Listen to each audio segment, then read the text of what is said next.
The head coach of the Fighting Irish, Mike Brey, congratulations on your third in-season tournament win in 4 years. And I have one opening serious question for you.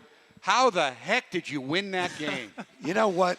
First of all, our crowd was fabulous. We needed our crowd tonight. I told you these guys were good. Toledo is going to win the Mid-American Conference and going to be in the NCAA tournament, so that's a good win for us. But you know, what a night of growth for our group. You know, we couldn't do that last year. We couldn't really believe, and, you know, their coach gets a technical at the wrong time, and I apologize for that. But, you know, we had, how about this stat?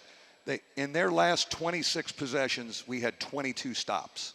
Wow. You know, and they're really a gifted offensive team. And it was an ugly offensive night, but we found a way to do it, and just a lot of guys making plays, making winning plays. And I'm thrilled for our group because I'm sitting there and it's not looking good. And I'm thinking, all right, how do you talk to them? You know, but they were really poised in the huddle. So I hope this is something we can build on. Coach, I don't even know where to begin per se, but let's maybe start with Dane Goodwin in the second half. And when you guys were dying for buckets, he hits 2 big threes, gets a mid-range, just showing that toughness that we've come to know him by. You know, I think he is going to be a very, very gifted offensive player, and he sensed we needed it, and he did it. Again, I thought tonight he was a little more selfish about his stuff, not turning stuff down. I still want him to do that more. He plays a little too nice sometimes. He's an offensive guy who does things, but he gave us, we were dead in the water without his stuff. You know, when Rex Pfluger first got hurt last year, you had such a logjam of personnel. You weren't really sure what you were going to do in terms of him coming back. And then his mom gets sick, and you decided right then he needs to be with his family. But boy, am I glad he's back with his family. The things he did tonight, 8 points, didn't shoot it great, 5 rebounds, 5 assists, no turnovers, 6 steals. He was diving everywhere. He is the ultimate winner, Jack. And, I mean, he just makes winning plays. We've seen it forever. I am thrilled that we were able to get him back. And he set a tone for us to kind of make us believe. And right now, I just love how he's playing. But there's a warrior mentality about him. And I thought him and TJ made some plays like senior guards make to help us. But you know, Rex, 38 minutes.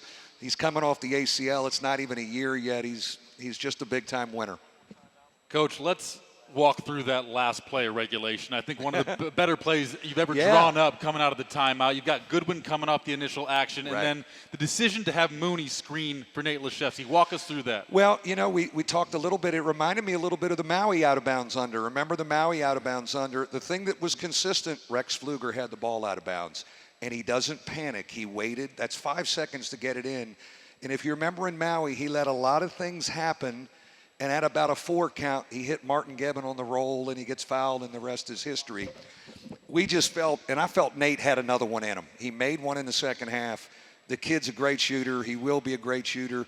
And we were able to pin and get that. And you know, he's 6'11", and he rose up. And I'm thrilled for him. But my feeling, there was no hesitation. We were calling his number. It was him to get the look.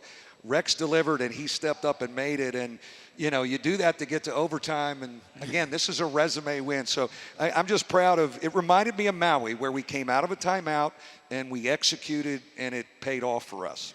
We define the beauty of a game based on how often the ball goes in the basket. But when you look at what your team did tonight, Toledo came in 47% from three-point land. You held them to 6 of 27. They had averaged 91 points per game in this tournament, and you held them to 62 with an overtime period, and you were diving and scratching and rebounding. You're doing all the tough stuff. So the question is, how do you get to the point where you start making all those good shots you got tonight that just wouldn't drop? You know, I thought we did get some great looks. I thought at times in the first half we settled for jump shots and instead of driving it more, and we did drive a little bit more in the second half. But I'd rather have it this way because I think these guys are pretty good shooters, and the law of averages will kick in. The fight, scratch, claw stuff on the defensive end, you know, to have that habit here in November and to rely on it to escape tonight with a win, it's a reference point for this group. One other guy we got to mention, and that's John Moody.